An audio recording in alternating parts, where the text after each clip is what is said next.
Hi, QuickTimeGamer here, and this is a quick review for Riddick. This year, we're getting an old hero back. Riddick is here to kick ass and show us how to turn lesbians straight, and I'm not kidding on that last one. An action flick filled with tense moments, CGI, and funny accents. You just know something big is going down by the looks of the trailer. This is a popcorn flick, and a good one at that.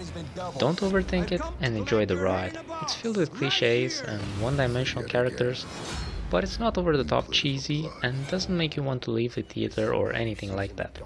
I went in watching this movie with a positive attitude and tried to look past its mistakes. And I got an enjoyable and entertaining movie at that. While a bit below expectations, it definitely had its moments. Vin Diesel brings life to Riddick, and he feels natural while doing his Macho Man routine. The alien planet is a bit bland, and the yellowish hue is, at least to me, quite annoying. The CGI is a bit blurry, and the monsters, well, both of them are a bit underdeveloped. There's a dog-like creature and a huge scorpion-like thing. This movie is the third one in the Riddick saga, and ties with the other two that came before it. However, don't go in expecting a detailed summary of what happened between the second and third movie, or some interesting character development, because you're not going to get that. Unfortunately, this movie focuses on a standalone Riddick adventure. It does give a few nods to the other two movies, but you're not gonna get much into info, or you're not really gonna see the necromongers evolve from the second movie. There's gonna be a small introduction of how Riddick wound up on this planet, but that's pretty much it. The movie is split into three parts. The first one is Riddick versus nature. Riddick has to get accustomed to this new planet, and he does it in a pretty nice way. I mean, it's pretty almost believable, I guess. If you get stuck there, you probably do the same thing, try to survive. And then you're gonna try and get off the planet, right? And that's when the second part of the movie kicks in, which is Riddick versus the bounty hunters. Well, I personally like this one best, you know?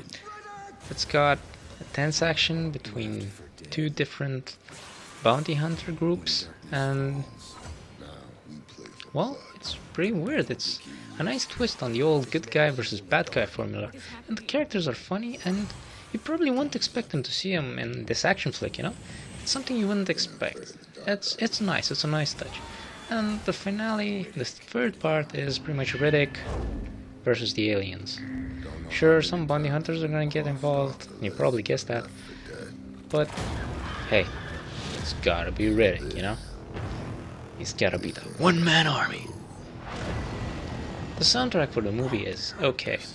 I didn't really feel any goosebump moments, and the camera could have used a lot less yellow. The outfits and CGI were a bit cheesy, and definitely not on par with other sci-fi flicks from this year. There isn't much character growth, and one-liners can sometimes be a bit cringy.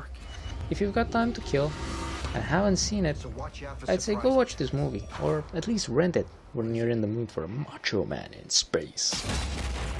I give this movie 3 out of 5 stars, and rock on, people. QuickTimeGamer90s out. See you later, alligator.